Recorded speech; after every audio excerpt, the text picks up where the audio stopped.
So we've got about little over 10 minutes, but do the thing I always do in my show, and we actually saved it till the very end this time. But let's get into some box office banter, everybody. That's right. Okay, so I wasn't here last week, so we got a whole week of shit to talk about and missed and whatnot. Blah, blah, blah, blah, blah, blah. But I do have Box Office Mojo pulled up. Let's see what the latest dailies are. So, according to this, as of Wednesday, June 25th, is this...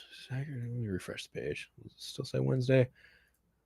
No, Thursday. Okay, hold on. Okay, as of Thursday, January 26th, How to Train Your Dragon pulled in an additional 4 million. It is currently sitting at 380 million worldwide. Not a bad haul for a budget of, I think it would have a budget of like 180, something like that.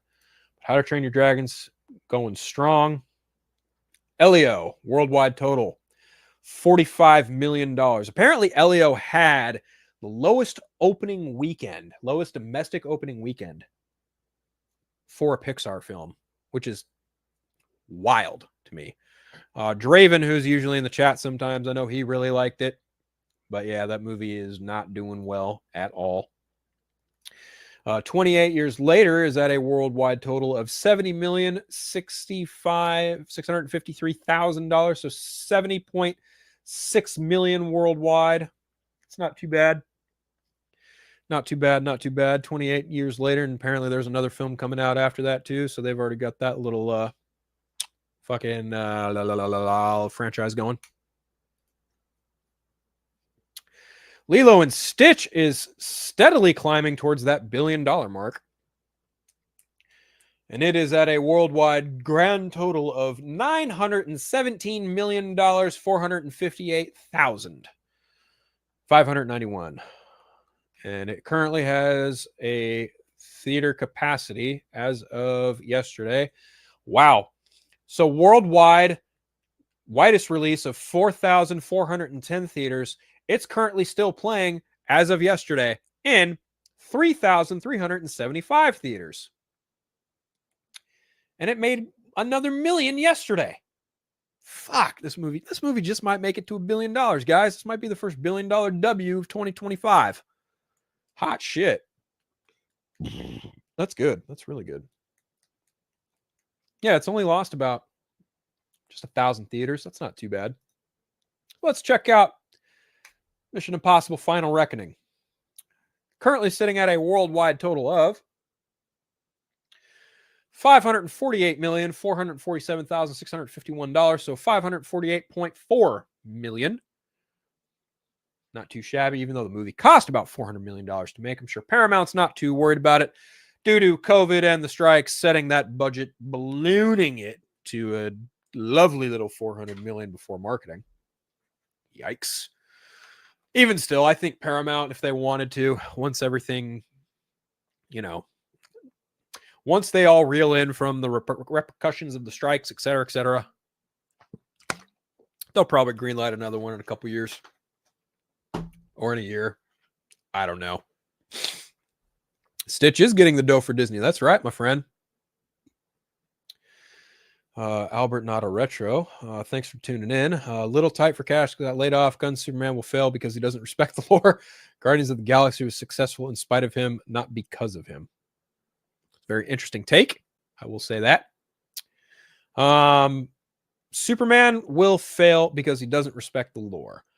I don't know that Superman will fail, so let's go ahead and get into that really quick, because those movies I just listed off were the current box offices of this past weekend. And now this upcoming weekend, we have the release of course, F1, which, let's see. I did see an article here from the Hollywood Reporter about that.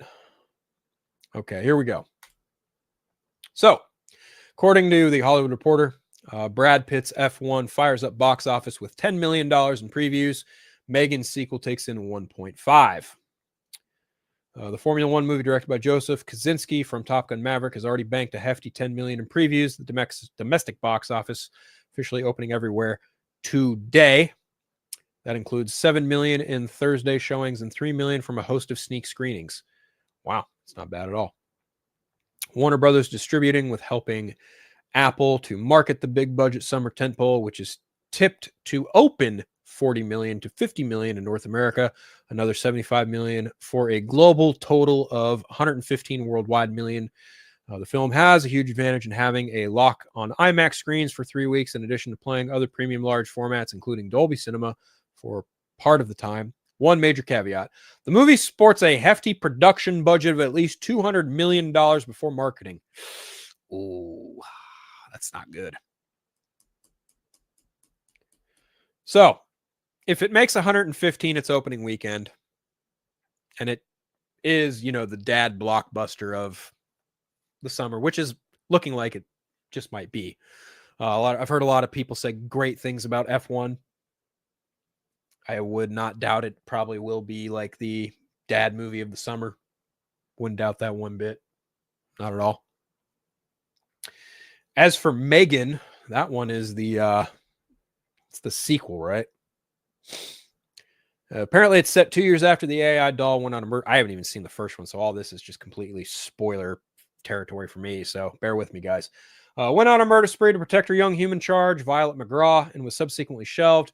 Her creator, the aunt of the young girl, is now a high-profile author, advocate for government oversight over AI. But when another AI creature emerges that is even more dangerous, Megan is resurrected and mayhem ensues. Filmmaker Gerard Johnstone returned to direct the sequel from a story he wrote alongside Akilah Cooper, based on characters created by Cooper and James Wan. Actors Brian Jordan Alvarez, Jen Van Epps return alongside McGraw Williams, while franchise newcomers include Aristotle Authary, Tim Sharp, Grammy winner, 11-time nominee Jermaine Clement. What is the budget for Megan? What is the budget for Megan?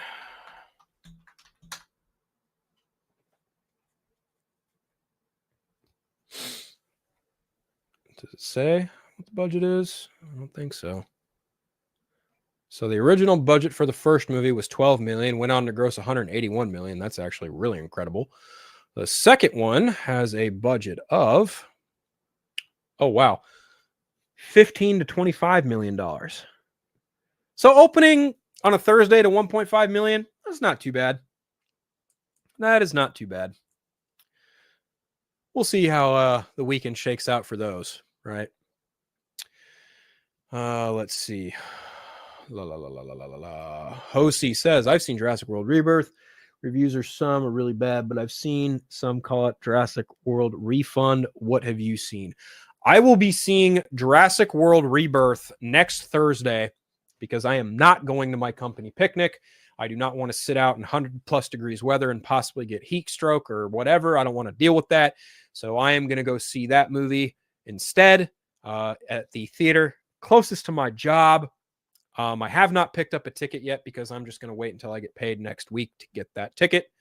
Also because I probably have to replace a battery for my car tomorrow anyway, so it's just better if I wait. But I do think that Jurassic World is tracking fairly well. Let's see. That's from 2 weeks ago.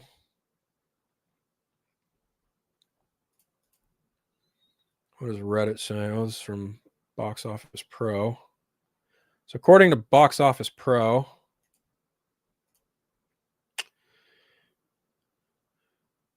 we're getting pretty close to it. The release is next week. Domestic opening weekend range.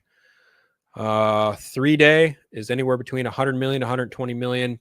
4-day, 110 to 130 million. 5-day, 130 to 150 million. Jurassic World Rebirth. First franchise to come out in early July. Early entries all came out in June, giving it a unique opportunity to draw in moviegoers enjoying the long weekend, right? But people also want to go see fireworks, so there is that too. Over the last few years, the first full weekend of July has been somewhat unpredictable. Well, none of it's predictable.